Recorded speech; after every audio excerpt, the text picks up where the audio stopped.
All right. Welcome back, everybody, to the Made New Project. Today, we've got a super special guest, one of my great friends, Mr. Aaron Dana. Aaron is from Rochester, New York. He is an ultra runner, a father, a business owner. He is a mid state mile champion in 2024, the Tennessee Mile course record holder with 107 miles. He is a winter ADK 46er, which we'll get into. He is a husband to Anna, a father to Benjamin, Elsie, and Rosalie. Aaron is a man of faith, a friend of mine. He's our special guest today. So, Aaron, dude, thanks for joining us, man. Yeah, I'm stoked to be here, Dylan. Yeah. So when I asked for your accomplishments, this winter ADK 46er, which I've seen you post about, and I'm telling you, if you're not from New York or a hiker, I didn't know what it was. So I looked it up, but I'll let you explain to the people because this is intriguing to me and it's super neat. But what is a winter ADK 46er, if I'm saying that even right? Yeah, you were saying it right. So you know how like out west you have like 14ers, right? 14,000 foot peaks, and there's a whole people try to get all of them. So in the Northeast we have 4,000 footers. Okay, they're still tough little hikes because they pack a punch. So the Adirondack State Park has 46 high peaks above 4,000 feet. Like New Hampshire, for instance, has 48 high peaks above 4,000 feet. So if you hike all of the mountains, you become a 46er. So there's a list. I mean, some of the hikes you can do in a group, right? Because there's like a mountain range. So you can get like 2 to 3 to 4. Some of them are a range of 5. You can get like all in one hike, but some of the mountains are like it's 18 miles for one peak round trip. So that's a long day. So yeah, I have hiked all of the mountains in the summer, but I also accomplished hiking them all in the winter, and that's from like in the winter season. So December 21st to March 21st or whatever spring starts. So you have to do all of them in the winter. So I mean, it's a pretty cool accomplishment. A lot of people have hiked the 46ers, but like the winter 46er is a much smaller list because it's brutal. Like the Northeast gets cold, we get lots of snow. You know, you really don't know what the conditions are. Like you could have water crossings where things aren't fully frozen over yet. There's ice. There's not really avalanches, but it's a lot of you really have to know your gear. You have to know how to like keep your water from freezing, like because it can get pretty cold. So yeah, man, that was just like you asked me like some of my accomplishments. I'm like that was one I was pretty proud of because it's like it takes years to do, and it takes a lot of work. I mean, some of these hikes they take 8, 10, 12 hours to do. So they're like little ultras, if you will. Yeah, and some of them I'm seeing you do them like in snowshoes and ice picks. Is some of them like that, or am I mistaken? Like definitely some deep snow treks, though, right? Yeah, so you have to wear snowshoes. It's kind of the law, because Okay. if you only wear like spikes or like micro spikes on your boots, you can post hole. Okay, so you will break through the trail and like make all these holes in the ground. So the snowshoes like distribute your weight better. You got good grip. So you have to wear snowshoes, otherwise you would destroy the trail. And it's like, I mean, they're big, so they like make a nice pack. But yeah, man, like you might have a trail where it's already been packed down, you haven't gotten any fresh snow, and you're just cruising. Or you might have a day where it just snowed and you have to like break trail through like 1 to 2 feet of snow, and like your day is just miserable. Like you pretty much, if you're hiking with other people, you just take turns breaking trail because you literally have to take a step, stomp down the snow, take another step, stomp down the snow. So yeah, it's the This is conditions can intriguing. vary. So we're talking about breaking trail too. So are you using GPS to follow the trail? Because I mean, if you're the first person like to hit something after a fresh snow, like how do you know the route? Yeah, I mean it's a good question. Yeah, you kind of follow GPS. and every trail is different. Some of them have markers, right? There's trail markers. Some of them don't. Some of them are they call herd paths. So it's just the general route is broken into the the landscape and people just follow it. Usually, so if there's an so what happens with the snow? I mean, I know it's kind of nerdy, but like No, I and like not it. really apply to everybody. But it's like a ski trail. Like you get the snow, it keeps packing up and packing up. So you can kind of see a little mound of where the trail is because all the snow around it hasn't been packed down. Okay. So you really got to kind of like look closely. Like, I mean, you could be running on a regular trail, and if there's like lots of leaves, you can kind of see little disruptions and like, okay, here's the trail, even though it looks like we're just in the middle of the woods. It's kind of like that because like you can't just stare at your GPS the whole time. Mm-hmm. But yeah, you kind of and there might be a little bit of like a tree clearing so you know where you're going, but it gets tricky though. It gets tricky, and I mean, there's definitely been times where I literally in a section it's totally blown over, wind drifting snow, and I have to be like looking at my GPS and just like, okay, I'm literally just trying to stay on this course because I have no idea where the trail is, like at all. Yeah. And it can actually be kind of scary. Like it's been some of like the more sketchy moments out there where you're like, holy crap, like, are we lost? Like, where's the trail? Like, I don't know, man. It's cool, but it's cool to work through those things and like just be like, all Yeah. right, just one step at a time.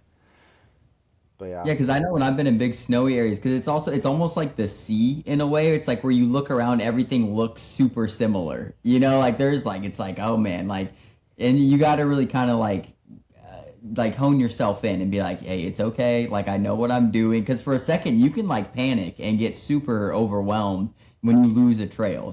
So I just want in the snow. It's so bright and everything just looks the same. So I was just wondering. I was just thinking about doing it. And I was like, dude, it's probably gets a little hairy for sure. it can. And like I said, like I've had those situations where you like the fear, like you get that fear and that little panic, and you're just like, oh no, oh no, Yeah. like don't get lost. Like there's nobody else out here because I had one hike where I was alone, and that happened to me, and I was like, just keep going, Aaron. You'll find the trail. Because yeah, sometimes you're just like blazing through the woods, and you're like, all right, I hope I find something that resembles the trail again. Yeah. But Are no, you man, it's super fun.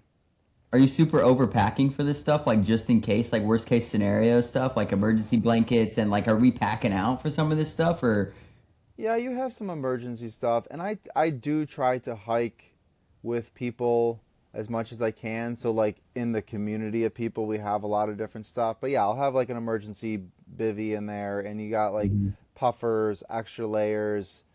Um, but I mean, yeah, I guess I would if something happened and I was like had to like hunker down, like I would be okay. But usually we just hope that we just keep moving. And there's Yeah. there's rangers up there that can rescue you. It's like, but dude, people pass away in the Northeast all the time in the winter. Like one dude a couple years ago was hiking. It's called Allen Mountain. It's one of the most remote ones, and he went up to the top on the traditional trail, but I think he was maybe trying to find an alternate way down, like a bushwhacking trail in the winter. And dude, he got lost, and like it took him a while to find him. Like he's died up there, like a 20-something-year-old dude. Yeah. So it does have to be respected, you know. Yeah, definitely. So like this hiking and let's say running, like did you have ambition for this as a young kid? Is your family into it? Like let's reel like all the way back to little Aaron and how do we get from like little Aaron, what is he into this, 80K 46er and ultra running style of life? Yeah, I wasn't into hiking in mountains or anything like that when I was a kid. I was very active though. I played soccer was my main sport. I loved playing football, basketball. I just needed to be doing something. Like I was just always active and competitive and I played soccer like probably into my 20s, mid to late 20s, like in men's leagues and stuff like that. Nothing ever professional, nothing ever collegiately, but just enjoyed it. And so I feel like I've always had a need to be active, and I've always had pretty good endurance. Like I played midfield, so that's like the position that plays forward and defense. So, but dude, I hated running, man. I hated running because I ran to get in shape, but I didn't enjoy running. And it wasn't until 2019 where I did start hiking in the Adirondacks. You know, because one of my buddies was like, "Hey, let's go." I didn't even really know about the 46 high peaks. I kind of did, but he was like, "Hey, I want to start hiking the 46 high peaks. Like, we should go up there and challenge ourselves." I'm like, "Okay, that sounds pretty cool." And then the first hike I did totally wrecked me, dude. I was like more wrecked than it was like I ran like a 100 miler. Like my legs were wrecked, and I was like, "That was awesome." Yeah. And I wanted to get in better shape for it. So little Aaron wasn't quite into the mountains and the outdoors and endurance stuff, but it wasn't, yeah, like I said, 2019 I started getting into the mountains and getting a taste for just being out on the trails, being in nature, having to like learn how to like, dig deep and endure some hard things because the terrain, like you were in the mountains in Arizona, it's like it can just be a death march sometimes. And I loved what it required of me to just keep pushing. So my love for the mountains is really what sparked my love for the trails and endurance. And then it was after that that I started finding out that trail running was a thing, that ultras were a thing. Like I didn't know people ran that far. I had no idea Yeah. that people, like I remember I started following, I listened to a podcast, Trail Runner Nation. Chad Wright was on. Okay. Okay. And I listened to Chad Wright in like 2019. I'm like, I just resonated with the dude. And he talked about running a 50-mile race. And I was like, a 50-mile race? Yeah. Are you kidding me? It blew my mind. Now look at me, you know? Yeah. Yeah. But I was like, I wonder if I could do something like that. So, I mean, that's kind of like how I got into it. I got exposed, I was like, oh, I should probably start trail running and try to get in better shape. And I do love being in nature. I love being on the trails. I mean, sure, I'll run on the road just to train, but like, I love just being out on the trails, man. There's just nothing like it. Yeah, I agree with you. You said one thing, your first hike, you felt a pain and you loved it. So a lot of us in ultra running, hiking, like endurance sports, for some reason, right, we become a little sadistic in the way where we enjoy the pain. And most people are calling back to addiction or a broken family, and this is where it's like that's like why do I like the pain so much? And that's usually what they use. So I'm wondering what if you have anything in your life that's like what calls you to. I mean, I hate to say want the pain, but I know in my own mind that's I cannot wait to get to the point in a race where it hurts and I get to push through. Like I wait for it. I told somebody before mid-state this year, I'm like, I want to just fast forward to about 16 hours because I know that's about like when it even starts a little bit. Put me right there because all the stuff before that seems boring to me. But once we get there, it's like this is where I want to be. And so I'm just wondering for you, what do you think in your life possibly like makes you want that? I mean, I think the wanting of it's like it's not that I enjoy the pain. It's maybe it's that no pain no gain kind of thing. Like you feel like you're doing something. You can tell you did something hard. You can tell you're doing something hard, and despite everything in your body telling you to stop and quit, you keep going. So it's not because of the it's not like we just want to sit on the couch and be in pain, right? True. Because it's like you're not accomplishing anything. But I think it's Yeah. being able to accomplish something through the pain. Like I work, I work like, I mean, I'm not as manual labor anymore because I'm a business owner, but for my whole life I've worked in the trades. And the trades are tough, man. Like I've had some days at work, can be harder. It's like you ran an ultra all day. You're grinding, you're pushing, and then at the end of the day, like you feel spent, but you also feel satisfied because you push through. I started working on roofs and tearing off roofs when I was 15 years old in the summer. It wasn't legal, but I was doing it. But like, it was freaking hard, dude. And like, I Yeah. don't know, there's just something about doing things hard. Yes, it's kind of linked with the pain, but it's also like when I remember working when I was 15 years old and I was working with grown men and I could work circles around them. And I'm like, come on, guys, like, what are you doing? So I always enjoyed like standing out, doing my best, and trying to set that example for other people. It's like, okay, just because you're like being lazy and you're trying to take it easy, like I'm gonna try to crush it over here. I'm gonna try to work as hard as I can. You know, it's like even though I wasn't the business owner, like I always kind of like had that work ethic, and I think that goes hand in hand with the same thing. It's like this work ethic. It's like this character that you get to demonstrate through doing hard things and persevering. You know what I mean? Yeah.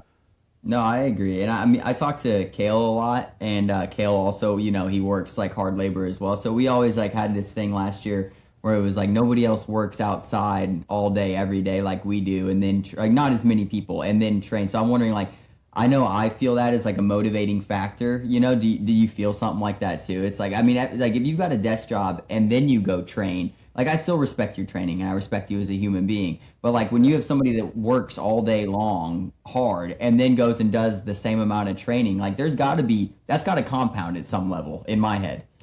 Yeah, it does. And like I said, like I don't have to do as physical of a job anymore because I'm more managing projects and crews. But like I Right. was Which you there did. not too Yeah, long you did. ago, and yeah, like I look back and I'm like, how did I freaking do that? Like how like, but also it's like okay, you have to eat well, you have to sleep well, you have to cut out drinking. Like for a little bit, I was still trying to keep bad habits, and I was always burned out. It's like, oh, I can justify having a handful of beers because I just did a long run. I just had a great training week. And then my recovery was shot after that. So it's like, you really, if you're going to work a hard manual labor job and try to train, like, you're kind of burning the candle at both ends. Like, you have to do everything to take care of yourself and prioritize your health. Otherwise, I mean, maybe when I was in my early 30s or mid 30s, like it wasn't as critical, but now that I'm in my 40s, it's like I have to be as dialed in with all of that as possible. Otherwise, I'm like my training's going to suffer. I'm going to be burned out. Maybe I'll get injured, but it's more about that burnout, like just having no energy. It's like I want to be able Right. to train and still have like toe that line of pushing myself but not being totally fried all the time. I need to show up for everything. Yeah, no, I agree. I agree. Do you credit any of your, maybe challenge mind to what you have a Nordic background? Is that correct? Because I know, or is it just like I know from the first the mid state thing, people were calling you like the Viking because of the hairstyle and everything like that. Where does all that come from? Yeah, I don't have any. I don't think I have Nordic in my lineage. It's English, German.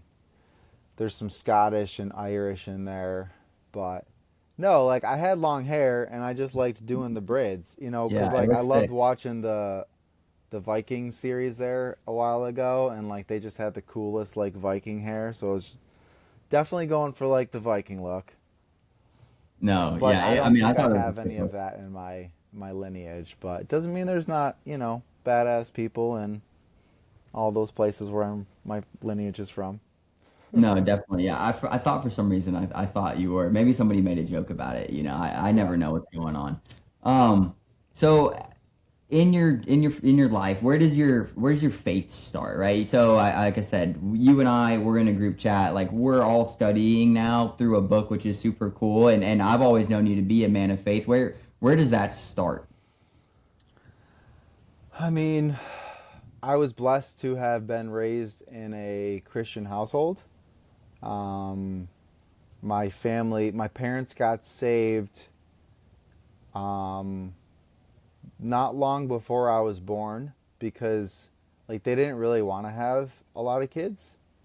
and then they got saved, and it kind of like changed their heart. I'm the oldest of 8 kids, so God definitely Definitely a hard changed their change. heart. Yeah, definitely a hard But change. yeah, my parents were mid 20s, recently saved, got plugged into a good church of like, similar ages, people having kids.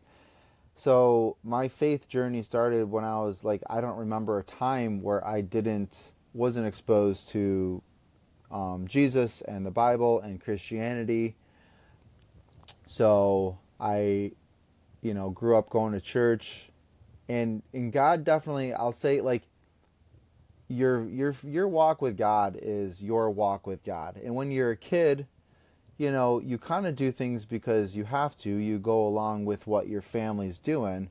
But I will say that, like, God made an impression on my heart in a young age. Like, he revealed himself to me, his love, his who he is. Like, I knew he was real, and I knew he loved me. But as you get older, as I got older and into my teen and like late teens and early 20s, like, it was definitely tested, because you start to have some freedom, you start to get out in the world a little bit, and you're like, oh, there's some other things that are fun to do, So I got into partying and I got into drinking, and like, I wouldn't say it was ever crazy on any level. I always had some convictions, but I was trying to do both. I was trying to have a foot in the world and a foot in the church, and I would try to hide who I was because I did feel guilty about it. I felt like this isn't who God wants me to be. But I got sucked into the ways of the world, and so, I mean, my journey started at a young age, but like, I had to go through some things. I had to go through some hard things, and it's almost like the prodigal son, where like God let me go through a season of living for myself and living a double life, and let me get to the point where I really hated myself. I hated who I had become. And in a moment where I felt like, and I don't say it like I didn't want to hurt myself, but I just felt really bad about myself. I hated who I was becoming, and God, in His mercy, again, just like overwhelmed me with a sense of His love and grace for me, and like recaptivated my heart and brought me back. And that was like before I met my wife Anna, so I'm like recommitting my life to the Lord, probably like 24 or so. I was about 24. And then not long after that, like, I ended up meeting Anna, and she was recently saved. And so we started our friendship slash relationship, like, really hungry and passionate about pursuing the Lord, which was awesome. It was awesome to have that foundation with her. Because every relationship before that, like, faith wasn't the most important thing. You know what I mean? And when you're in your 20s, you're not always looking for, like, is this the woman that I want to spend the rest of my life with? Is this the woman that I really align with in my worldview and my desire to pursue the Lord? Because I had dated girls that were called themselves Christians, but they weren't really pursuing the Lord. So, I mean, that's kind of it in a nutshell. Grateful. I mean, my life is a journey, man. And God, there's just like with any race, you get the highs and the lows. Like, I continue to have seasons of feeling like you can get distracted. Like, even though we have this faith, even though God has revealed Himself so clearly to us, you can still get caught up in everyday life. You can get caught up in everything that you have to do every single day, and God could just be an afterthought, or He gets our leftovers, So, but I think He is faithful through all of it, and I'm more and more convinced every day that he is so much greater and better than we can even imagine. And when I'm feeling like like condemning myself or beating myself up or feeling like putting shame on myself or guilty for not spending time with him, I have to recognize like that is not coming from the Holy Spirit. That's coming from my own condemnation. It would be like if I wasn't spending time with my life, with my wife, is she gonna guilt me and shame me and condemn me for not doing that? She could be like, no, come back to me. Yeah. Let's hang out. Let's reconnect. Because that can happen with a wife too. Like you can get so caught up in everything that's going on in life that you're like, oh, we have to connect. We have to make time for each other. So, so yeah, that's kind of that's my thoughts on that. No, Any I follow up love questions that. there, Dylan? No, I did. I have so many, but like I just love what you're saying about like it's not from the Holy Spirit because I know when I condemn myself now, when I feel like I'm off the path, maybe I'm internally speaking badly to myself.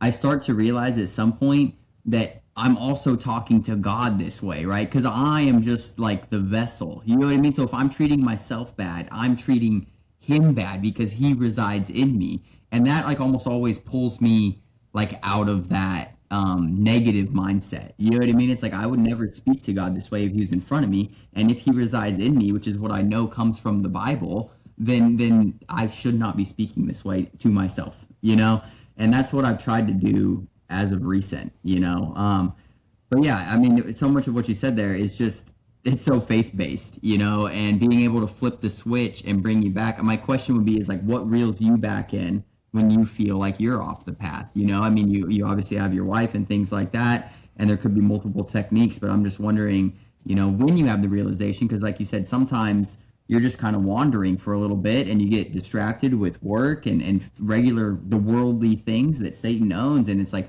what brings you back in, Aaron? I mean, we haven't even, it's crazy. We've been talking this whole time. And we haven't really talked about Mid-State Mile. But I will say, like, not hiding, okay? Not hiding if you feel, because, like, if we're honest with ourselves, we know when we're off, right? Like, call it a funk, call it you feel a disconnect, whatever it is. And it's helped me to be honest with the people in my life, whether it's close Christian brothers or my wife, and just say, I'm just feeling off lately. I'm feeling distant from God. I'm feeling, guilty about, just talk about it with someone else and not keeping it in. I've learned to do better at that because I think a lot of people could probably relate that they want to be self-reliant. They want to, all the things we talk about, like characteristics and like endurance and perseverance. It's like I'm just going to keep pressing on. I'm just going to keep moving through these feelings, and maybe it will get better. But it's having the realizations like no, like I had a season over the last year where I had to have that realization. Like I was just like I don't really care like about the things of the Lord. Like I just don't. Like I had lost a little bit of that my first love. And I had to be honest about it with my wife, and she's like, "Yeah, I can tell." And it concerns me, you Yeah. know?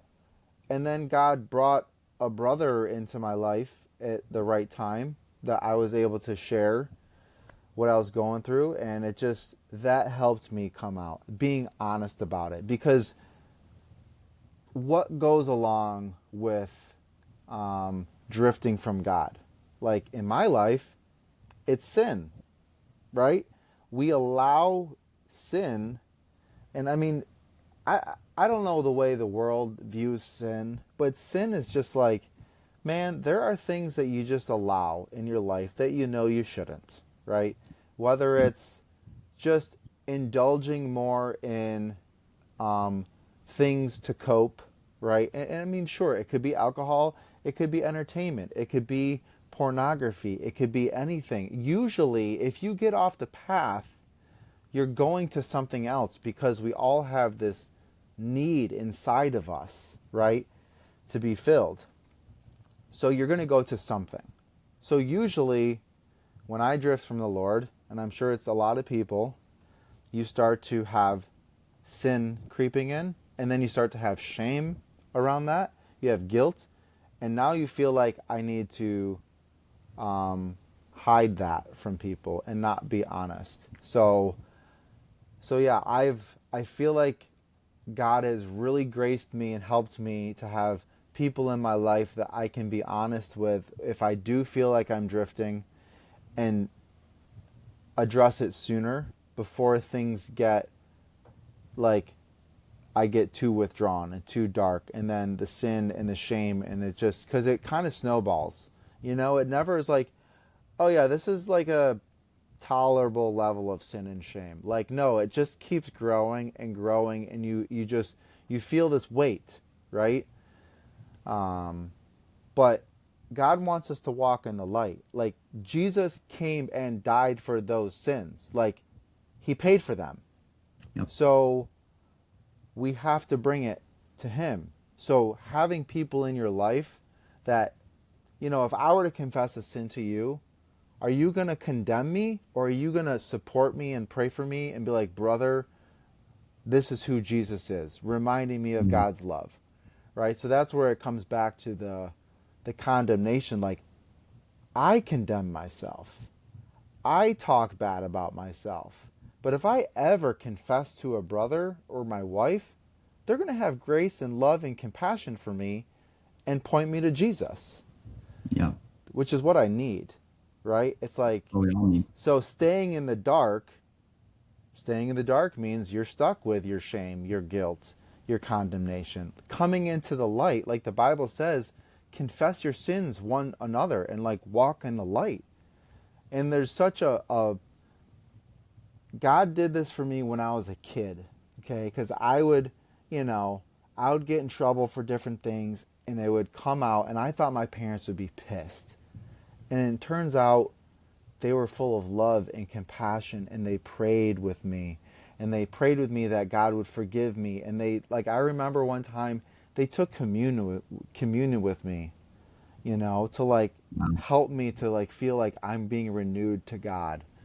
So yeah, man, faith is it's such a huge part of my day-to-day walk.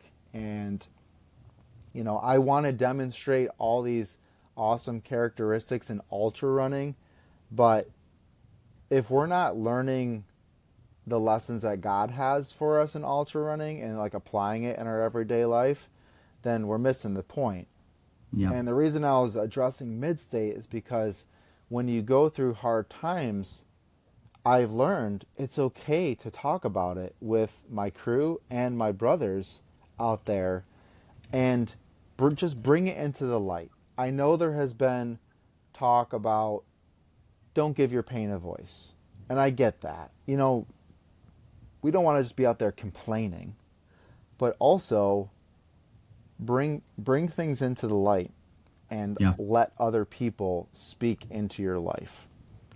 So that's a lesson that I've learned. I've learned it in everyday life, but also I'm reminded of it in ultra running, that it's not a sign of weakness to admit your weakness or your struggles. It just means you're human, and it allows other people to come to your aid and come and support you. Yeah, I couldn't agree more. And a couple things, like when you said, if I was to confess a sin to you, how would you react? And my first thought when you asked that is that I would want to confess a sin back.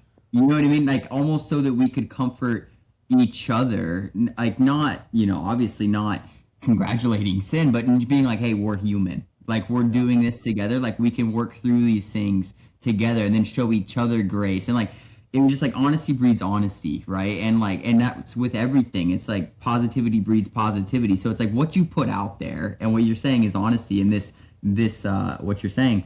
But it's whatever you put out there is what you're going to get back from somebody else, you know? And so if you're like you're saying, if you're just complaining out there, you're just going to get complaints back. But if you have a real issue and maybe you need real help, somebody is going to be there to give the help, you know? And like I said, I talked in the mid-state recap. I don't know if you were around, but Brian Baker was just cramping, and he started talking early, 28 miles in, right, something like that. And he started telling everybody, and you know, like Chad would say, don't tell anybody about what's going on. Well, I'm like, I talked to Nate weeks before, and I'm like, Nate's had the same issues, and I'm like, Nate, get potassium pills or something if you're cramping a lot. So then I'm like, Nate, he needs potassium, and Nate's right there. And Nate's like, hey, we'll get with my wife right after this loop. She's got the potassium gels or whatever he had. Brian gets hit up on this stuff multiple loops, right? And then he's back, and has an amazing performance. And it's like that's where you go hand in hand with the pain of voice, because it's like if he never says anything, he's probably done in a few loops. To be honest, done. You know, came all the way out from Colorado. It's over. But instead, he, you know, confessed what he was going through to his brothers around him, and then we were just literally there to pick him up and get him through. And it's special, you know. And being honest shouldn't be. It's not punished, you know. It's never punished, to be honest. So yeah, I love that. But yeah, we'll roll into mid-state, because I think mid-state is somewhere you have to be honest with yourself and where you are. You've ran mid-state 5 times, 4 top threes, and a 7th, right? Yeah, I think that's right. So at mid-state specifically, a couple things like what keeps coming you back, and what are you finding out there, you know, about God and about yourself? Oh man, I don't know why I keep coming back, man. You know, I don't either, buddy. Well, it's an hour away from me. I've got a good excuse, actually. yeah, it's like, And folks, the Mid-State Mile is a 1 mile loop, 20 minutes. It's last man standing with 300. It's a 2 huge climbs and 2 huge descents. It is pounding on your body. It is very, very grueling. And you go, you don't know the distance, you don't know the time. You go until you're either the last one, or you essentially quit, or your body fails you, or your mind fails you. Aaron won this race in 2024, and like I've said, he has multiple top 10 and top 3 finishes. Just to yeah, lay the groundwork there. yeah. I think what I love. I mean, there's a lot of things I love. It's the community. I love that every single time I come, I do learn something different, and you know, you can think you have everything figured out, or you have a pretty good idea of how to take care of everything, and then you can just have something else pop up.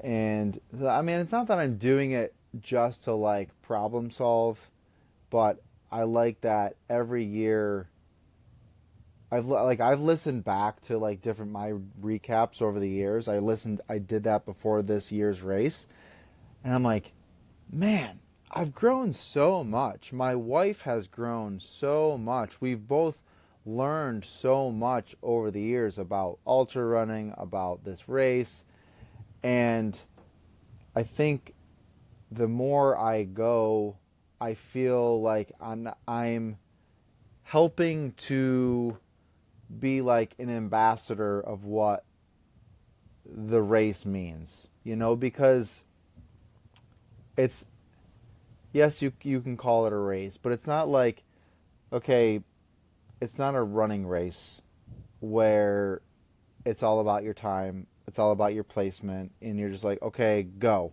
Who can do it the fastest? And the best is the fastest. You know, this race is so different and unique. And so I don't know, man. I love the unique challenge of it. I love how hard you have to push. Like, I mean, I wish it was a little bit easier. I just like every loop, dude. I just want it to just be a little bit easier. I told Becca, I'm like, if this thing was 22 minutes or 25 minutes, can you imagine the difference? Like, Yeah. they hit this sadistic perfect number of 20 minutes that makes it just hard enough that you have to be honest out there and working the whole time. Um, but yeah, man, I mean, I love the community. I love that my family, my kids have been coming and they get more involved every year and they enjoy it. It's because it's like they really get to see me and everybody else. I love the visibility of the race Hmm. because I can do, like I did Crazy Mountain 100. Awesome race, tough race. My family didn't go, and even if they did, they'd barely see me, right? Yeah. Like there's very few aid stations they can get to, and they see me for a few minutes and then I'm gone. Like so I love that they get to actually see me go from like fresh as a daisy to dead as a dog and everything in between. Like Hmm. everything it takes to get there. Like I love that my family gets to be there. My wife loves it. Like she is made for crewing and serving and supporting, so she feels like she's made for that role, right? She doesn't want to be out there running. So it is always a blessing for us. I think it's a way for us to grow closer to each other and it kind of sparks this connection. And it helps us improve in our communication and our bond, and same thing with the kids, being able to have, it is Father's Day weekend after all, you know, and I've been there every year since 2021. I mean, last year I was just spectating, but I've still been there. Still But it's there. cool. It's cool to see, like, my dad has been there a few times. It's cool to have him there because it's just such a rewarding experience. So like to have your kids there and to be watching their father, and yeah, there's a lot of Yeah. reasons, but that outweigh how tough it is, man, because it's brutal. I agree. No easy miles out there. And this year, a little bit of pressure on you here, and for a few different reasons, right? The last time you ran it, you won. That's one, right? And then the year before that, you were the assist to the course record. And then you took a year off. And this year, you come back with sponsored runners, elite runners, essentially professional runners, running the Mid-State Mile for the first time. There's never been a professional runner run this race before. This year, there's two. They are on the U.S. national backyard team, right? There's only 15 runners selected for that every 2 years. So very hard to make that team. These guys are running 300, 400 miles at times.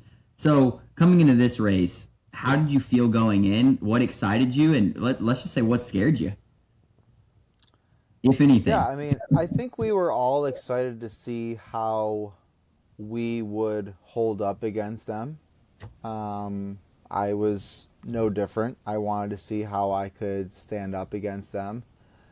And I knew that their training wasn't, it's not like they were training exclusively for this race. So there was part of me that thought maybe our experience will help us, um, to have to like that it would be an equalizer. You know what I mean? Like Mhm. they have lots of running history and backyard ultra experience, but not mid-state specific.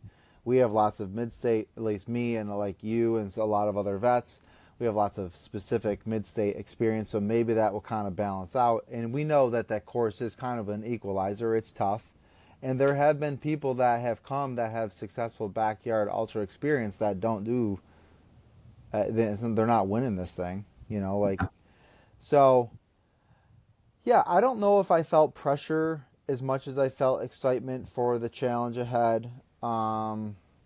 And I would say my biggest concern going into it was I kind of took last year off from hard races. I mean, the longest I ran was 100K, and I don't like, yeah, it's tough, but like, it's 15 hours, It's been almost 2 years since I've run 100 miles. So I was wondering, like, can I get away with, like, how far can I go? Because every build I've had that's been successful going into mid state, I had a lot of big efforts leading into it, like big races. Mhm. So, So that was my only apprehension. I don't know if I was scared, and it's like, I don't know, man. Am I most anxious about, like, I'm just most anxious about, like, getting to that point where it just sucks for so long. Because, yeah, you do, like you said earlier, you're just waiting for it to get hard. Like, you almost want to fast forward because those process loops just seem to take forever. But then you're kind of in this middle ground where you're like, all right, now this is hard and I wanted it to be hard, but now I just kind of like, I want it to be done, like, and then you're just fighting that. Like, I feel like it takes me, I don't know, man. It almost probably takes me 24 hours to get to a point where my mind and my body are just like, okay, this is what we're doing. And my mind almost stops fighting me for a while. Um, but yeah, I don't know if I felt pressure. I thought I had a good chance to hold my own against them, um, which I did for a bit, and then, you know, they kept going. So Yeah, and folks, we're talking about Mark Dowdle and Harvey Lewis. Harvey Lewis, arguably one of the most accomplished ultra runners in the world. I mean, he's up there. Mark Dowdle kind of new, but just definitely a hot commodity in the ultra running community now. Came in with high expectations. Aaron took third place to these two runners. And at what point did it did you start to want to quit? And then at what was the breaking point this year? I mean, there was times earlier on that I wanted to quit and I didn't. I Mm-hmm. kind of opened up to the guys out there that I was like, I'm ready to be done. I mean, that was 50 miles in because I just knew how long it would take to. You got to get your dog. Yeah, maybe. So,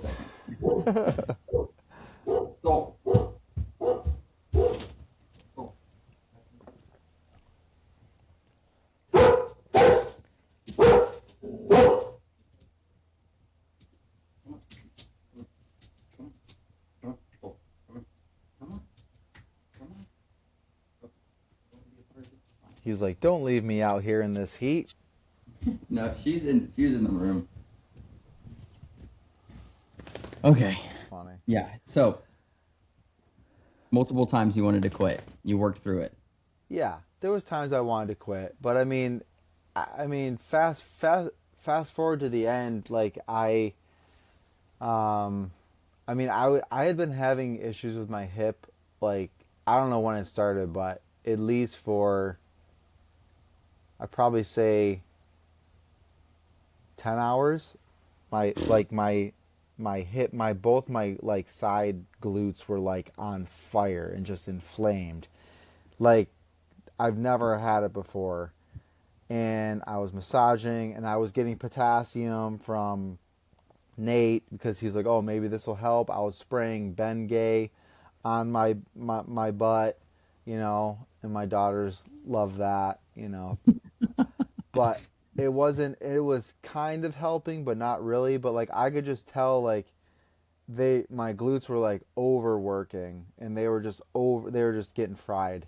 And then I started to have like really sharp pain in my left hip, like right on my hip bone, the later I went. And I was just, my muscles were, I don't know, man, everything was slowing down.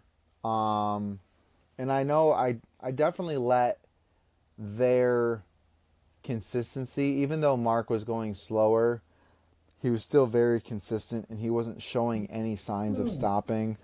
And Harvey, was the same way. Like, he wasn't showing any signs of stopping.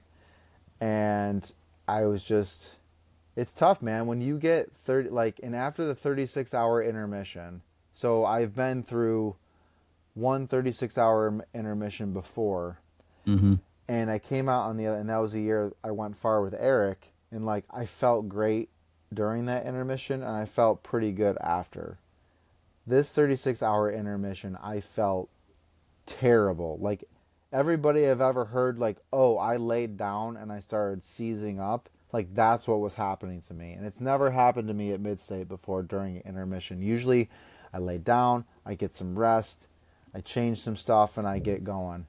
So my everything was flaring up during that intermission. I couldn't sleep. I was in pain, like crazy pain, like my knees, my feet, my hips, everything was burning and like swelling. And so like Becca came over and was like asking how she's like, don't sleep, just get up, move around, start stretching, start getting things loose. And I felt like, because I only went like 2 hours after that, and I felt like everything was just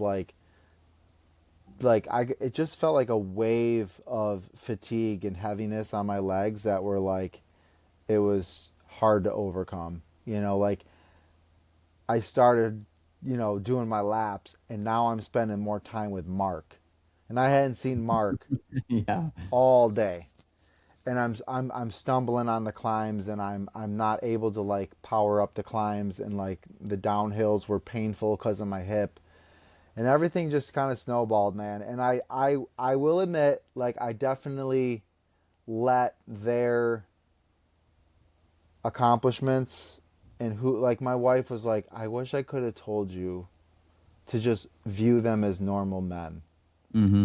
because she could tell I wasn't. Like, she could tell I was respecting their accomplishments and their resume. And I mean, I, I was content with third. Yeah. I got to a point where I was like, okay, I outlasted everybody else.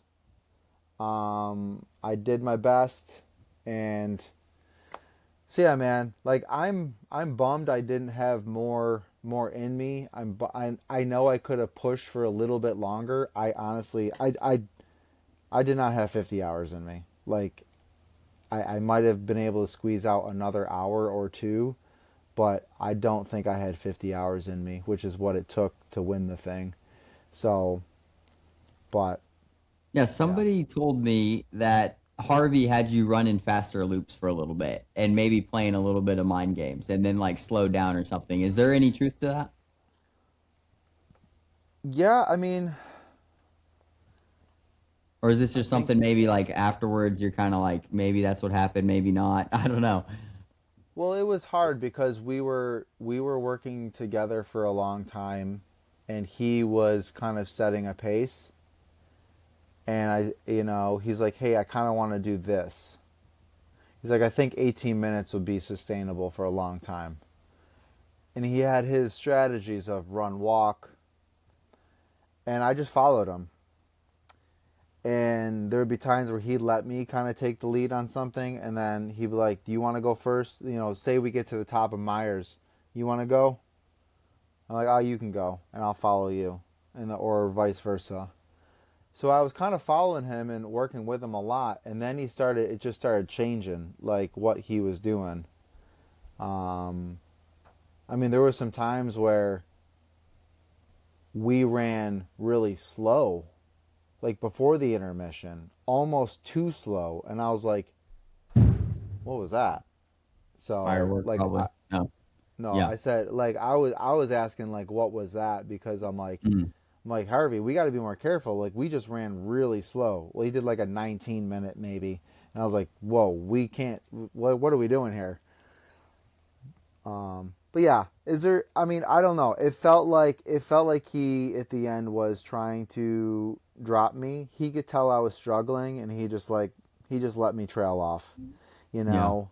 And there was times where I could tell he would go a little bit slower, and like kind of let me go slow, and then he'd get to the top of the climb, and then he'd just be gone. So it was almost like he was lulling me into a slower pace, and then Huh. he took off. So like it almost felt like he was trying to get me more comfortable with going slower, and then he would just. So I don't know. It, I I was pretty. It's like you think back, and I'm like, you're with it, but then you're not. You're kind of delirious too, because we're Yeah. going into a second night. And I made a comment to Mark. I'm like, I think Harvey's trying to drop me. And I was like, I think he knows what he's doing. And Okay. Yeah. Mark's like, oh, he knows exactly what he's doing. And I'm like, Yeah. damn it. And then you felt like you like fell for it or something, right? And he got Yeah. you at that point. Well, and for a while it was like we were working together, but then it was just like I could tell he was like, "Nope, not working with you anymore." He was like, and I think Mark said like one of the most elated feelings he had was once I dropped, right?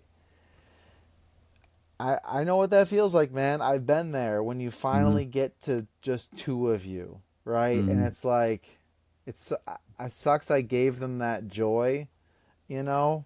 But Yeah, yeah, let's man. talk about that since you brought it up. So, because it's been controversial, right? And we've had a conversation in a group chat about it. I talked to my buddy about it. When you dropped, from what I know, I didn't see this, I didn't hear this. You'll know because you were there. Mark exclaimed, to Harvey, just how we planned it, or something to that sort. And I know that some people were really, I don't know if I say really upset, but they were not happy with him saying that. How did you feel in the moment, and then how did you feel now about Mark saying that? Yeah. I mean, I didn't hear it because I was still out on my loop, but my Okay, wife heard right. it. The live stream heard it, and there's videos out there. Um, I mean, there is. I will say this: I told Mark that I wanted him to win when I knew I was gonna have my last loop, and he passed me. He's like, "You done, brother?" I'm like, "I think so." I was like, "Go get him." Um, I wanted him to know that I believed that he could do it. I mean, maybe if it was Harvey that was right there, I would have told him to win, but Mark was there. So, yes, I heard about it, and like I guess I have kind of like a bigger perspective on it. It's almost bigger than what Mark said. Um, I could tell that Mark, like, I don't know Mark. I've never raced with him, so I don't know what he's like in races, right? But I could tell that he was a little bit more closed off. He admitted that he was closed off and that he was struggling for pretty much the whole race. Hmm. Like just mentally and emotionally like he's never uh struggled before. So I could tell he was working and I could tell he was struggling. We'd had some like playful banter back and forth out there. Everything was respectful. Nothing was mean. Um, it was pretty similar to like maybe who you'd see him be in other like YouTube videos or Instagram videos. So I personally don't have a problem with it. Like honestly, like it might not have been the best thing to say, but it's a competition. So and it's like when you're 38 hours in, I don't know, like that's what he thought to say, you Yeah. know? And I understand that people were getting upset about it, and I could see why. Um, and maybe he would look back and be like, "Yeah, that wasn't the best thing to say," but um, I didn't take offense to it. Like I'm like, "Hey, they freaking beat me." You know what I mean? Like they can say whatever they want. Like they beat all of us. Hmm.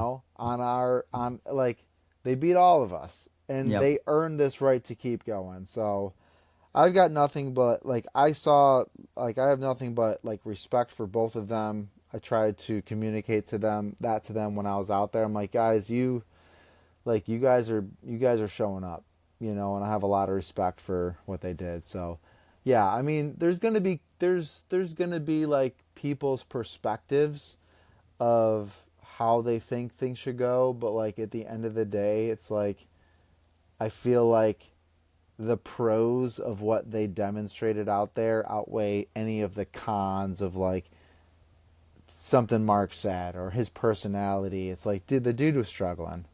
Yeah. The dude was Yeah. struggling and he freaking ran almost 50 hours. Like, we know how hard that is. Like, so, all Yeah, no, I, respect. I agree. Yeah. And I think that there's a few things that I've been thinking about this a ton. And this is not to say that Mark is not a classy individual or a classy athlete, but you could say that his comment is distasteful, and emotions maybe got the best of him in that moment. It's what makes people like Harvey Lewis be called a class act. It's because like that person never has that emotion. Somehow they're able to literally pull back anything like that. A Harvey Lewis or a Greg Armstrong or somebody like that. There's never anything that's even slightly distasteful. And that's why in sports, we have people that you just know that's a classy athlete right there. There's never been a skid in anything they've done.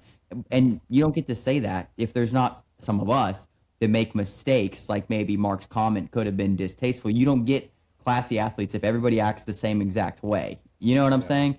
And Yeah. then secondly, I think that if Harvey doesn't run the race and let's say Mark runs it by himself, I don't think Mark wins. I don't think Mark gets anywhere close. I think one of the largest, and this is purely speculation, but one of the largest factors of him going as far as he did is to only be him and Harvey. It's like Harvey invited me to this race. Harvey expects us to run well at Bigs together. It's really me and Harvey versus everybody else. I have to show up and show out here. Like this. It doesn't matter how I feel. I have to get there. And Yeah. because what you said, it's like I let their accomplishments and who they were win. Mark expressed the same thing in his Instagram video. He's just like, at some point, I just knew I was not going to beat him. I knew.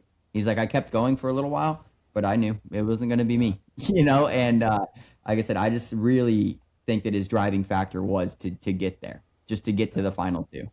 Yeah. And I will say, like, so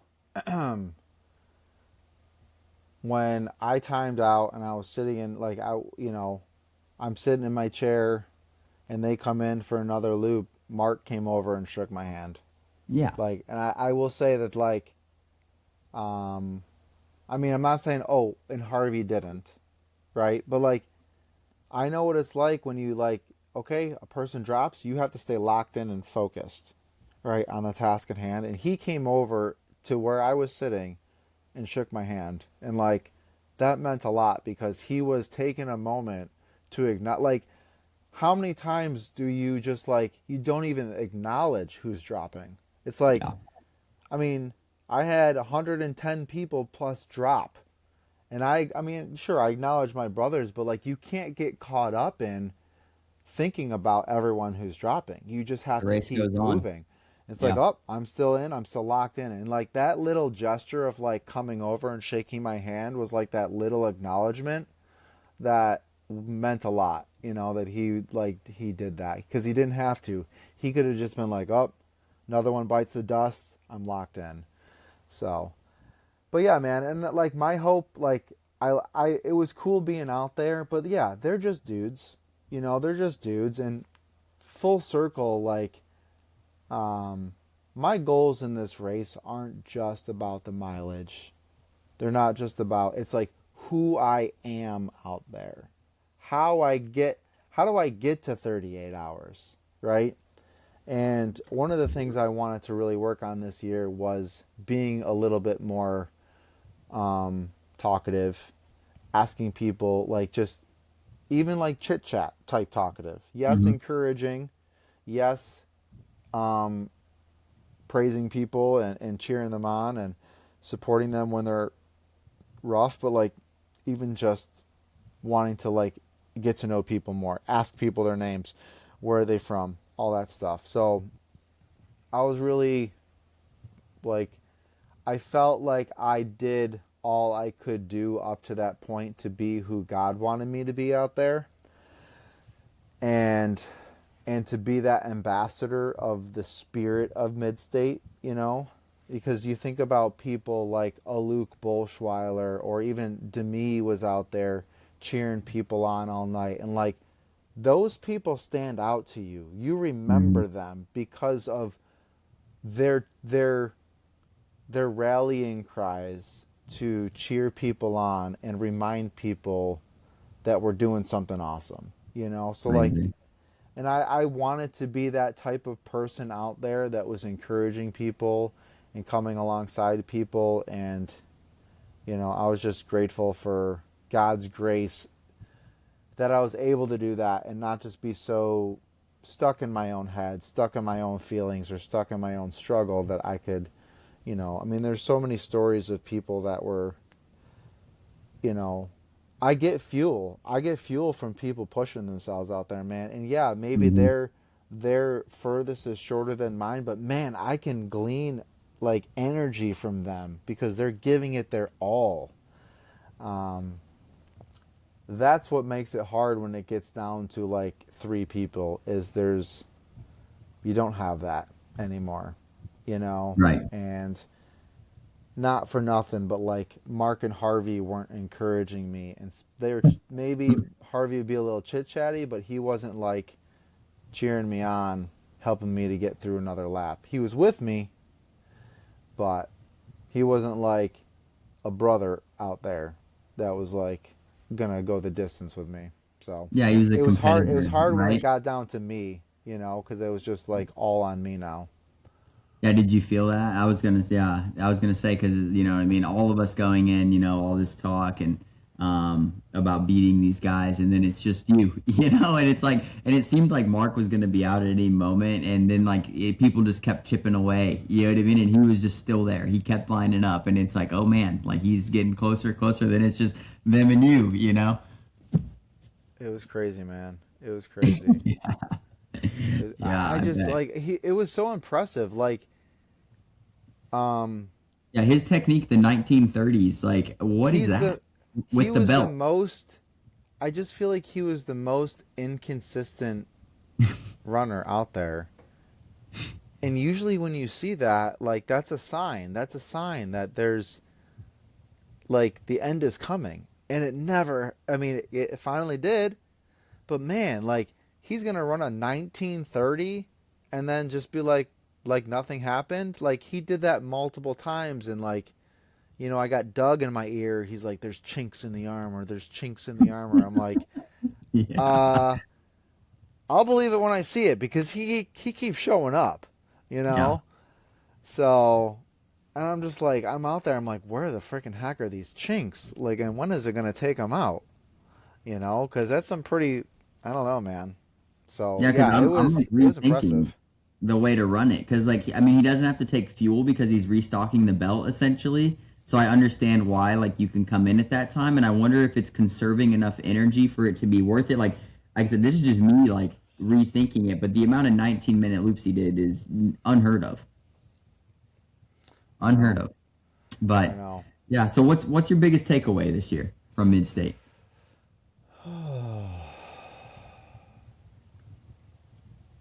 I mean, practically, I mean, like, practically training wise, like, I feel like I did, um, I'd want to make adjust if I was gonna when I'm gonna do it again because I will. Um, I want to have a really solid training block with like bigger efforts and really build durability in my legs to handle that muscular breakdown.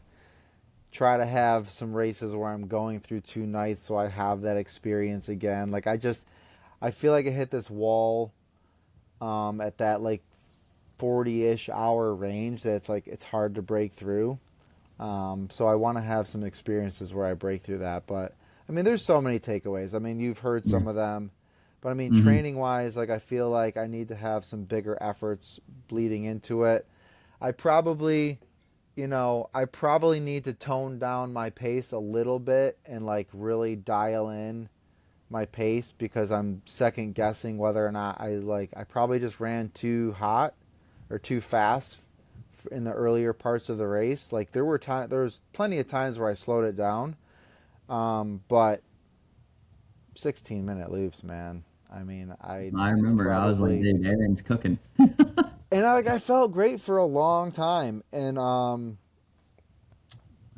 I will say like I wanted I did want to be able to have a display of strength for as Hmm. long as I could, and I was hoping that that would be something that would lead people to struggle.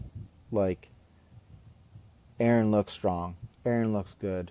Aaron's still crushing 16:30s, 17-minute loops, 24 plus hours in. And I was. Um, I was just hoping I could hold on to it for longer.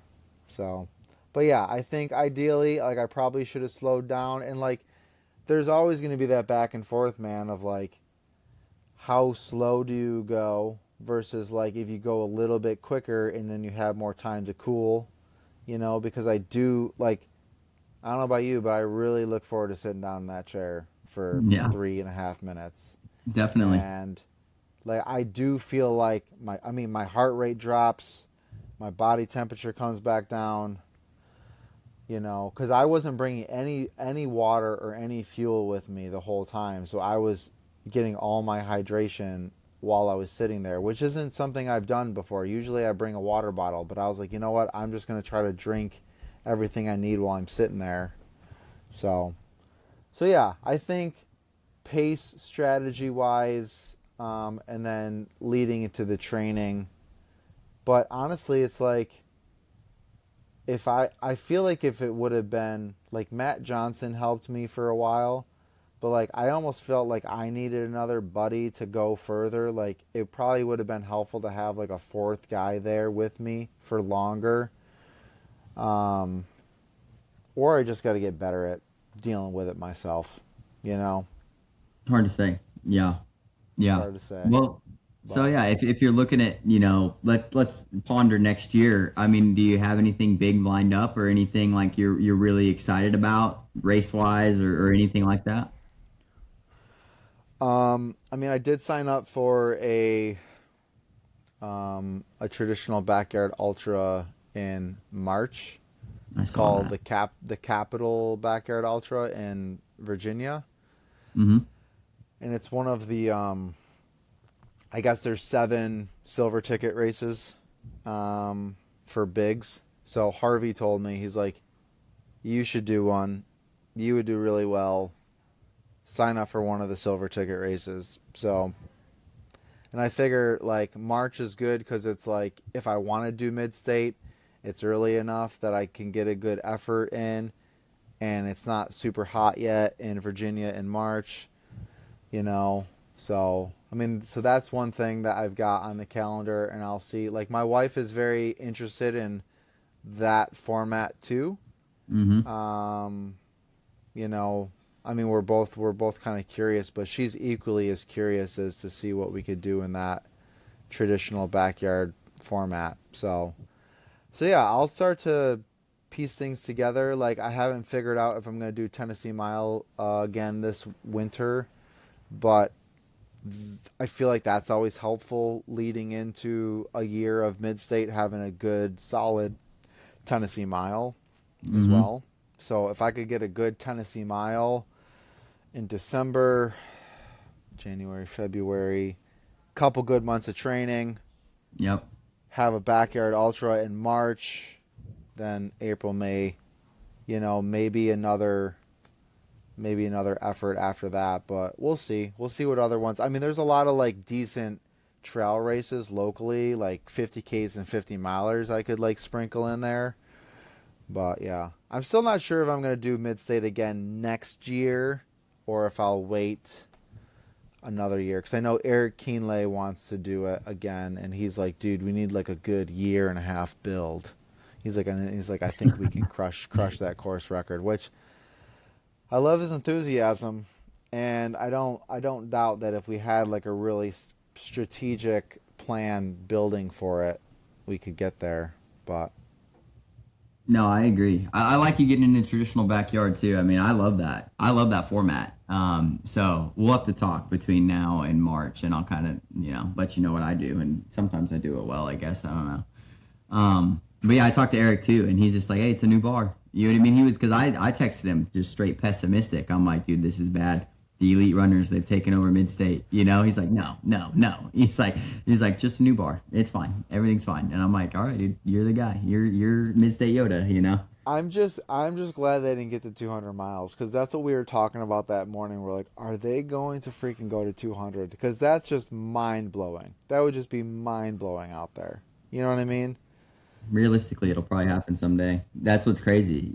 Unless like we were talking out there the whole time about them changing the rules, like maybe like polls hold off till 24 hours, or like, or no more intermissions, or maybe intermissions only at 24 hours, or because I mean, there were 60 people at the intermission. That's the first one. That's nuts.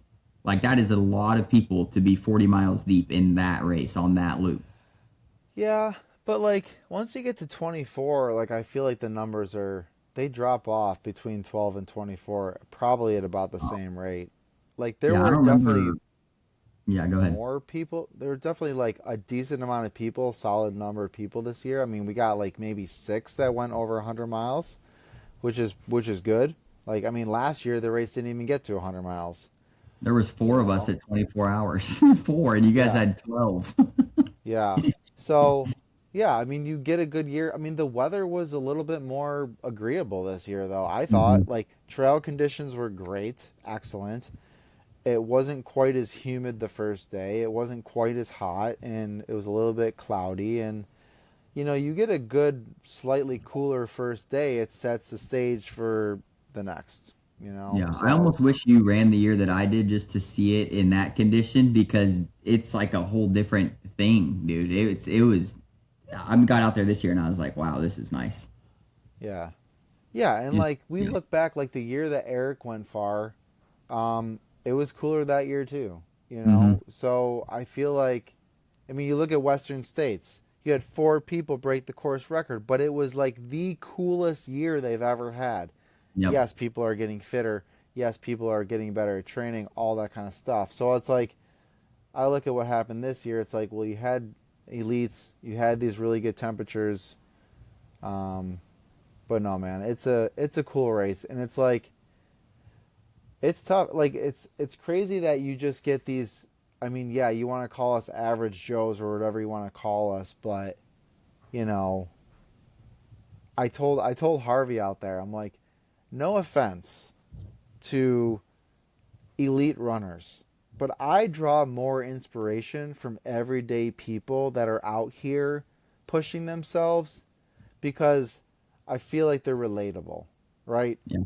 I like listening to podcasts where people are relatable. Like listening to someone that runs like a 210 or a 205 marathon, like it's really hard to relate to you because you're genetically gifted, you've been elite your whole life. Like I'm never going to be at that level, but like it's like I need to be looking at the people that can inspire me. And like yes, Harvey does inspire me because he's 50 years old, he's still crushing it, you know.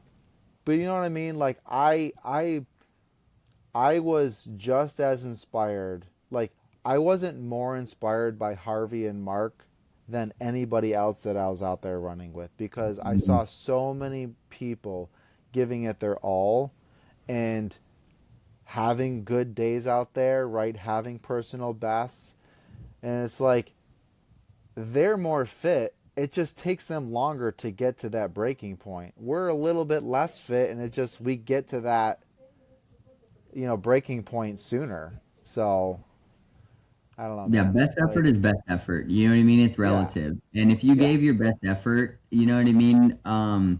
It's the same, exactly what you're saying, right? It's just as good as, Mark's assist to the course record. You know what I mean? It's best effort, and that's like I said, it's just I was reading something yesterday on Facebook, and a guy was really complaining. I mean, not even complaining, but criticizing, elite runners for DNFing at Western States once they realize like they're not going to run the time that they wanted to run or win or something. And like I understood that criticism. It's like all of us work so hard to get to a race like a Western States, and I mean, I'm going to apply this year for the first time. But people for years, and then you have people that just get in because they're good runners, and then they just quit at like 40 miles because they weren't running as fast as they wanted to, or something. And it's where the sport starts to kind of deviate, where it's like we all see it, especially mid-state, where everybody is kind of the same. We all work regular jobs. Half of us have families. We have to work and then train, and then you know what I mean, and balance this thing where these other racers like it's just this is their job, and it's like we're never yeah, going to get there, and it's like you want it to be a level playing field, and then you're like, oh wow, it's kind of not. yeah. And I think, okay, um, like Harvey is inspiring other people, But like, I can get the same thing that Harvey's getting out of that race. You know what I mean? Like, I'm not benefiting from Harvey's experience. Like, Harvey's having his own unique experience out there that's unique and special to him. I'm having my own unique and special experience out there. And sure, it's a race. We all want to do our best. Who doesn't want to win something? But honestly, like,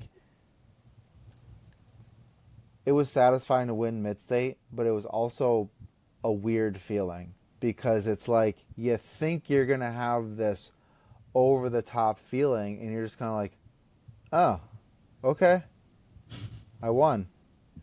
So we like to, as, I don't know, Americans or humans, be like idolizing this, oh, this accomplishment and like this achievement and this course record and like everything he's done. It's like, dude, we can all have super rewarding and impactful experiences that is going to change the trajectory of our lives, make us better human beings. And it's not dependent on who won the race or how far you went, you know, or what place you got. Like, at the end of the day, it's like, you can't, like, if you're resting on, like, oh, yeah, I got 7th place or 12th place or 30th place, and it's like, oh, the numbers don't really look that great. But, like, but did you have an amazing experience? Like, were you changed? So it's like, that's what I love about ultra running, and, like, you don't, like, you don't have to be concerned about that. Like, because, like, the experience that I'm out for, sure, there's times where it's, like, maybe a shorter distance and I want to be competitive. But, like, I always have to rein that part of myself in, too, and be like, I'm not doing this just for the accomplishments, because I don't want people to respect me just because I'm, like, winning a race. Like, I want to be someone that's respected out there because of who I am. And if I'm with you for 10 hours, 20 hours, or 30 hours, I want to be a blessing the whole time I'm there, right? I want people to not want me to drop because they just want me to be around them, you Yeah. know? So it's like, we're all having our own experience out there, and God can use it for you. And, like, I need to see that that's tangible. I want other people to know, like, if you can only run 13 miles at mid-state, do it, because it will impact you. And don't Yeah. be like, well, it's not, I'm not winning it, I'm not breaking any records. Like, so what? You know, do something that challenges you, right? And sure, maybe you can't even do, I mean, there was a lady that ran last year and she finished one loop. And I can get emotional thinking about her because she's like, I ran. I Yeah. ran a loop. And she Yeah. was like 60 something years old. She's like, I never thought I could run again. And it's like, did that impact that lady? You betcha. Yeah. One freaking loop, dude, on the Murder Mile. And she probably got more out of it than most people.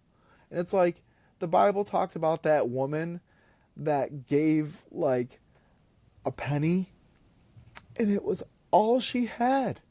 And Jesus was like, she gave more than all of you. You know what I mean? It's like, Because it was everything. Yeah. that's what this race, that's what Yeah. this race What can be. life's about. That's what Yeah. these experiences can be. It's like, you get what you put into it. Hmm. Like, you need to do things for you. You need to be able to have experiences that are going to feed you and not need external validation and external praise or external reasons. It's like, you show up to these races and you let God speak to you and move in you and remind you of who he is. Like, I had some very, very special times with God out there in that course that he met me, and we had some prayer time, and he spoke to my soul and, like, revived things in me. That's why I wanted to be out there. That's what I wanted to get out of it, and I did. So, like, sure, I got 3rd place. The numbers are impressive. Everyone's congratulations. But, like, at the end of the day, what God did in my heart and in my soul, like, that's what really matters, because that's changing my life. Like, 38 hours, 50 hours, 100 hours, that doesn't change me. You know what I mean? Like, Yeah, if you weren't out there for the right reasons, like it doesn't matter at all. You know, if you yeah, didn't gain anything, like if you, even if you won, you know, and you didn't impact have impact in you or outwardly, you know what I mean? Then what are we doing in the right. first place? You know, I I mean, mean, like I said, I watch Western States every year. I'm yeah, almost never inspired by the winner, right? But when I watch Golden Hour, the last hour to possibly finish the race, I remember that stuff, you know, right. and it's just it's such a different thing. Yeah. No, it's so true. And it's like, that was a, I mean, Yeah. we can, like, you can only experience things for you, man. And I can only experience things for me. I want to be inspired by other people, but like, I have to be present and aware of what God wants to do in me and through me, you know? So, no, I just love, like, I love the mid-state community. I love that people keep coming out despite how, like, they know how much it's gonna suck. They know how much it's gonna hurt, and like, they just keep showing up. Like, that's what I'm so inspired by. You know, like, year in and year out, and like, and then you get new people that come in and like they get it. You know, like Blake came out and like he understands. You know what we've been talking about. So, are you getting any? Yeah, no,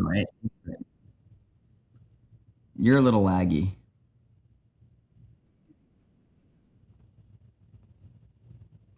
Well, we lost Aaron there. Maybe he'll come back in. But yeah, what he's talking about there is super special. Like, what is inspiration? I gotta shoot him a text and see if he is a-okay. Maybe he'll pop back in, but I don't know. Yeah, hopefully we'll get him back in here to finish up. I'll probably just have to edit this out. But yeah, this year, I mean, he's talking about inspiration. I mean, where do you lie? You know, like what is your impact of what you're doing? Because I know that if I never run this race, somebody like my father who came out and ran the 5K the day before, that never occurs. Let me see if I can get back in.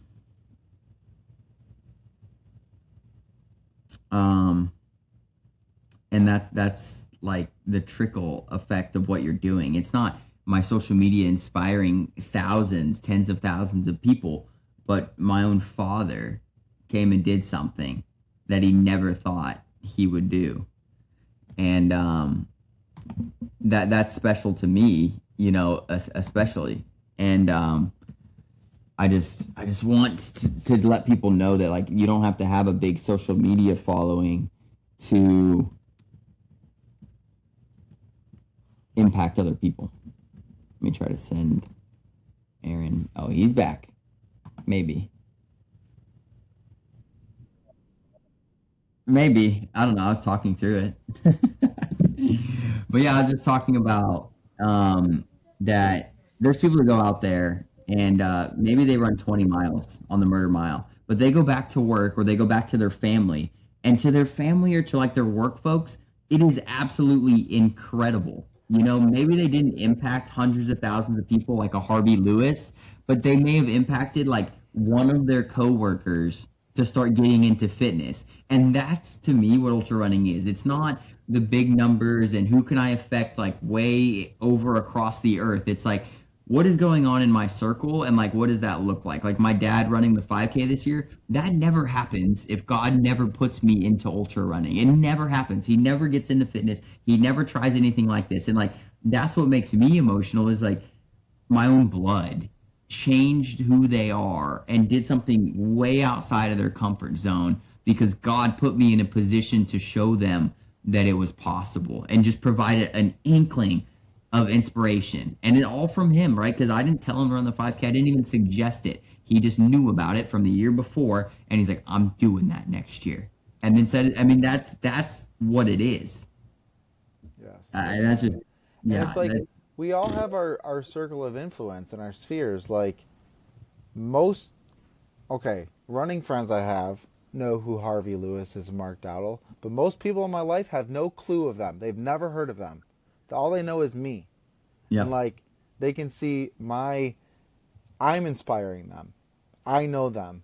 And that matters because they're like, I know him. I don't know Harvey Lewis. I don't know Mark Dowdle, but I know Aaron Dana, and like, so it's like we all have our sphere of influence that we're going to be able to reach people that those people can never reach. Yep. We're going to reach our family, and like these are the people that we care about. So, yeah, man. I mean, your dad running that is awesome. Like, I know it's freaking tough, dude. Like, you know, it's tough. Like, I don't think my dad would attempt that. Like, and he rides a bike and stuff, but like, it's a tough course, dude. Yeah. And that's the thing. And my dad running the 5K, like now his friend is talking about trying to do it, right? And it's just the trickle. It's like, and it's got to start somewhere. And it didn't start with me either, right? But I'm just saying, like, I'm seeing one go to the next, to the next. And it's like, these aren't people that are going to be ultra runners. These aren't people that are going to become influencers. These are people that are just going to challenge themselves for sake of being challenged. And it's like, that's sick. Like, that's what fires me up more than anything, more than any accomplished runner that I've ever seen. Yeah. No, it's true. Yeah, it's just God That's working in awesome. ultra running. And I think that that's why there's so much faith out there too. You don't see a lot of people doing well in this sport that don't have faith, at least in my opinion. You just don't see a lot of it. And I think it just goes hand in hand because you got to find something more than yourself out there. And if you don't have that, it's real tough to do well. And I know that from experience. Yeah, and I don't know, man. Like, I don't I I don't know if I would want to be a sponsored athlete because now it becomes about your your brand. You got to make your sponsors happy because it's like, okay, they're sponsoring you, but like you kind of work for them. Hmm. Now you got to keep showing up and there's pressure to deliver, and it's like I love just being able to like I can do as many races as I want, as few races as I want. Like it's benefiting me. It's not like I need it to be my job or my career, because it's like people that play music or make art. It's like my wife is a musician and she doesn't care if she makes any money being in a band. She just loves being in a band. But if you're in a Yeah. band and you're like popular and now you got to make money and you got to make your fans happy and you have all these people to make happy, now it becomes a whole thing. It's like I don't want that. I just want the freedom to like show up and run a race and enjoy, and inspire other people. So Yeah. I don't know about the pressure of being, and you look at a lot of these elite athletes and it's very competitive and it's like, I mean, I like competition, but like, I don't know. I never aspired. Like, I don't want running to be like that. I have a job. I have a professional career. Like I want running to just be something that like builds me up and serves me, and adds value to my life and not like another burden and responsibility. Yeah, your hobby becoming your job can be dangerous, Yeah. and it's like I work on baseball fields, and I could rarely see myself going out and just working on a baseball field for no reason. You know what I mean? Like, could I do it to help a community for no pay? Absolutely, right? And I know how to do Yeah. it, so I would love to use my skills to do that. But for me to just like go out and build a baseball mound for fun, it's not going to happen. You know what I mean? Yeah. That's my job. I don't want to bring it home. I want my Yeah. job to stay where it is and my hobbies to be where they are. So when you start mixing those things, I feel like it could be really tough, really tough. Yeah. Yeah. No, I know because it just adds a level like so yeah, it's cool that we get to do these things, and not everybody gets to put themselves in these positions. So it's like, I'm always grateful for the blessings and recognizing that God has gifted me in this way, and I feel like it's a way to honor him with that. It's like, well, I have this endurance, I have these skill sets, I have the ability to persevere, I have the ability to encourage other people when I'm in low spots or when they're struggling. And so it's just like a good blend of like utilizing a lot of the giftings that God's given me, because so much of like our faith walk is like how do we bring glory to God? How do we reflect who he is and what he's doing in our lives?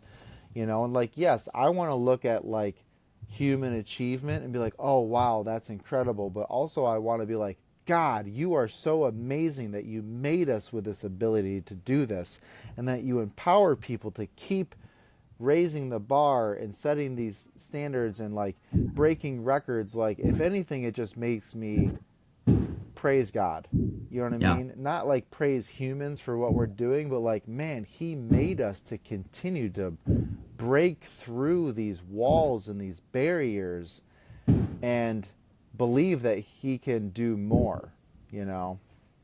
Yeah, we did. We just read in that last chapter. It's like in the book that we're doing. It's like God is all around us, working all around us all the time, and that's what you're speaking about. It's like, yes, we see the human accomplishment, but if we can reel ourselves back, like it's God working through said human for said accomplishment to prove to somebody something, or just to Yeah. show how amazing He is. Like I think right now, like I'm thinking, like humans keep getting better at everything. It's like God is getting better around us at everything. He's making us better so that we believe there's no stopping point. Because like if records hit a point and then they just stopped, we wouldn't all be like, oh wow, you just can't make it past 8 meters in the high jump. It's just going to stay there forever. Humans aren't actually going to be able to get past that. But he Yeah. keeps showing us like that's not true. There's somebody who's going to do 8.01, and then Yeah. it's like, oh wow, we can go higher. Yeah. And I think Yeah. that's really neat. Yeah. But we got to give him the glory, because I think we can be selfish as humans, and we can be like, wow, look at what humans have done, so I Mhm. think it's on us as Christians to give God glory. Whenever you hear someone that accomplished something and they're like, I want to start by thanking God and giving him glory, like it's not like this just like nicety, like it's legit. Like God empowered them, God sustained them, God gave them every breath, every ability, and empowered them to do that. It's like we wouldn't be here if it wasn't for him, Right. like, so Yeah, and just using it to bring people not just to running, but like to the faith, and like what is that, and just maybe people that are down coming across a video of somebody praising God for an accomplishment they did, and like maybe I need to search for that. You know what I mean? Maybe I need some of that, and I can dig myself out of this hole. Like that's where I want my content or anything I put out. Like even if I don't speak the name of Jesus Christ, it's like I want you to feel it. You know what I mean? Like just in the way I love you, and like that's something I'm always working on. Like how can I just talk to somebody and I don't even have to say Jesus' name, but you like feel him through me, and like I don't even know if that's possible, but like I want it to be possible. Like I want to think that's something. or so I know we're getting long here, but my parents, when they got saved, okay, they were just like everybody else. They were partying, drinking, all that kind of stuff. And they started doing Amway, which is like a multi-level marketing company in the 80s. I think it's still around. But anyways, they started going to these meetings and they were around all these people and they were like, "What's something's different about these people?" And there was a lot of Christians. And they were like, my parents have told me, like, they saw joy and peace in people that they did not have. And they said, I've never had what these people have. And so they asked, like, what do you guys have that we don't have? Like, you're not drinking, you're not partying, but yet you have this joy and this peace. And it was Christ, right? Yeah. And they saw something in them that they wanted that was different, that they didn't have. So, bro, like, all we have to do is reflect Christ and like let his joy and peace radiate from us, and people are going to see it. Like, they're going to be like, what's different about you? I mean, I'm sure you've been asked that before. I've been asked that. What's different? Like, something's different about you. I'm like, what do you mean? No, something's different. So, yeah, we don't have to bash people over the head with the Bible. We just have to reflect Christ. And I I said something to my buddy the other day. He's like, "Ooh, that's good. You need to write that down." I said, "God doesn't need us to defend him. He needs us to represent him." You That's know, good. because we get a Yeah. lot of Christians that are like, they feel like they need to defend our faith and argue with people and defend God's honor. It's like, God does not need that. Like, he needs us to reflect and represent who he is. You know, that's what he's called us to do. So, I mean, yes, we get to do that in ultra running. Yes, we get to do that in our jobs. You know, yes, we get to do that everywhere we go. But if we are being who he's called us to be, being that light, the people that he's calling will be drawn to that, right? Because Yeah. not everybody's going to recognize it, but the people that he wants to come to him, they will be drawn. Like, I've had one current employee, one former employee, come to know the Lord since working for me. And I haven't had to bash them over the head with the Bible. They were drawn to something that I had, and it made them wonder what that Yeah. was. And then God opened their eyes to see him. Because I'm like, I'm just pointing them to Christ. So yeah, man, I think that's the cool part about being a Christian, is like, you get to reflect the Lord to people, and you get to see him change people's lives. Like, in Midstate, I'm always excited to hear stories and testimonies of what God does at Midstate. Like, God has used Midstate. You saw something in other people, bro. Like, you saw a path. You were attracted to something. And you didn't know, maybe at first you didn't know what it was. You liked doing these challenges and these hard things, and you wanted to be better, right?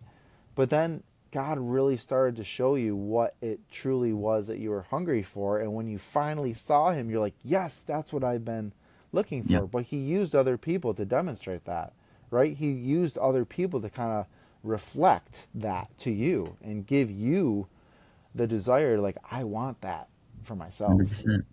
Yeah.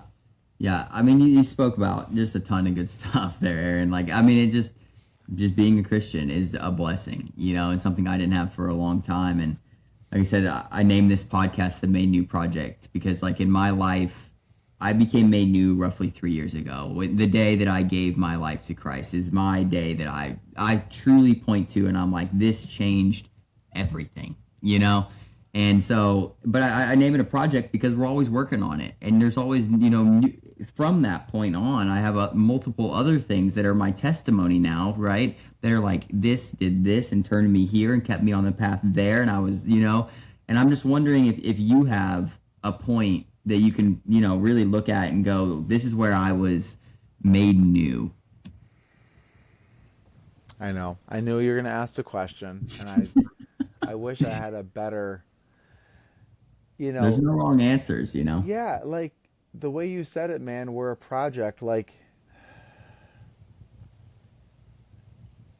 it's a continual process of being made new, because there is old brokenness inside of me every single day. And I think being made new is a project. It's a process. It's like, yes, you were made new. You had this new reborn experience. But like, every day you're being made new. Every day you're being restored. You're being, the rust is being grinded off, and things are being polished up. Things are being repaired. So for me, like, being made new, it's like, I love that visualization, because it's like, we have to see ourselves as needing to be made new. We need to see ourselves as broken, because otherwise we're like, what do you mean made new? I'm fine. I don't need Yeah, to be have new, you read the right? chapter today? Because it talks about Jeremiah, the potter and the clay. And it's Yeah, exactly what you're explaining, right? It's like we have to be the clay and God right, is the potter. Like we have to be every day, you have to be right. moldable. Yes. And So it's like, that's, because I mean, he's going being to made move new, you. that's what it would be to me. It's like every day being humble enough to admit that you need to be made new. That Yeah. there are things in you that are broken and damaged and sinful and selfish, and confessing that and letting God come and make you new, because he's the one that's, like you said, he's the potter. Well, I mean, like, you think about clay, it's like, I was struggling with that analogy because I'm like, clay can literally do nothing. It can't not be clay. Yeah. We can try to be something else. Like, we're bad clay. Like, we're bad at just being a blob I and get say, what you're mold saying. me. Yeah. We're like, Yeah. no, I'm going to mold myself. I'm going to make myself new. I'm going to polish off the edges. I'm going to try hard. Being made new by Christ is, like the devotional was saying, like, it is a work of God inside of you. So it's an act of submission and humility and surrender. It's Mm. like being a blob of clay. That's probably the hardest thing to do in life, is be a blob of clay and say, mold me and shape me, God. Because we want to be the potter, not we want to be the potter and the clay. And I Yeah. don't need God. That's what sin, that's what pride does. So, yeah. Yeah, And we're bro, like, I want to be a teacup, yeah. but he's gonna make me a vase. You know what I mean? It's like we don't know, and that's the scary thing, right? It's like I don't know what you're gonna do with me, but like I have to trust you, because when I don't trust you, when it's on me, I fail every time. I fail every time when it's on me. When I make all the choices, I suck at them every Yeah. time. It seems like, but like when I'm just like, you can have me because I'm broken, right? I don't know what to do, so I guess I have to trust you, and I've been at this point, and it's like, then things started working out, and it's like, oh, okay. He's like, hey, go read your Bible, Dylan. Like, change from evenings. He put John Cox in my DMs and said, stop reading at night because you're not comprehending. Read in the mornings. I do it every day now. Change my life. And that's like, God's like, yep, you're off here. We're going to fix you. We're going to pull you Yeah. back in, and it's like, but every time I'm just like, hey, I need help. Like, it's like something small comes, and sometimes it takes weeks to even realize that it happened. And it's like, oh, there it is. And that's what I love about it. It's like, dude, just use me all the time because I can't do it. I suck at it. And like I said, if I didn't have him, I don't know where I'd be. Yeah. It's rough. Yeah. A rough thought, Well, actually. it's cool to see, God's work in your life, man. It's like, obviously I see a lot on social media, but who you are as a man and your desire to even like do this podcast and interview people and just let them get their stories out, and like it's one way that you're trying to use the gift that God has given you, to share your story, share other people's stories, and like reflect his glory. And I was grateful that we got to share a tent this year, man. Yeah. Like, my family loves you, my wife loves you, my dad wanted me to say hi to you. Like, you've made an impact on people, dude. Like, even in my family, like, it's not just because you're around, like, it's because of who you are. And like, it's just, you're a bold man, and you are not afraid to be outspoken about who you are and what God has done. And I truly believe that God is going to use you to continue to like just be bold for him. And yeah, you might get people that don't want that, but like, God's concerned about the people that he's after. And just remember, like, he is with you. He will empower you. He will give you the words to say, and he will work through all of your weakness. He will work through all of your imperfections. Because if he's inside of you, like, that's what matters most. So glorify in your weakness, boast in your weakness, boast in Jesus. It's not about Dylan. It's not about how awesome you are, dude. It's about how awesome he is. And like, that's what I see you being more and more outspoken in. And it's inspiring. It inspires me, and it inspires a lot of the brothers in like the group chat that we're in, that we want to be a little bit more outspoken about our faith. So thank you for your obedience to God in that way, and you being that bold. I think it helps other people feel more comfortable and confident to be bold as well. So you're an instigator in the best way. Well, thanks, man. I don't even know who the podcast host is anymore right now. But man, I appreciate it, and you've impacted me, and I love you. I love having you. Just like as somebody I can talk to at any given time. And I just appreciate this conversation. You as a person, like I said, my first experience with you was watching you be the assist, so I was impressed by you right off the rip, and you haven't ever disappointed, man. So I want to give you a second, just if you have anything else for the folks, people to thank, whatever, I want to give you the floor for a little bit before we get out of here. Oh man, you give me the floor for all this time. No man, I just want yeah, I don't think I have anything else to add. I hope people get something out of this.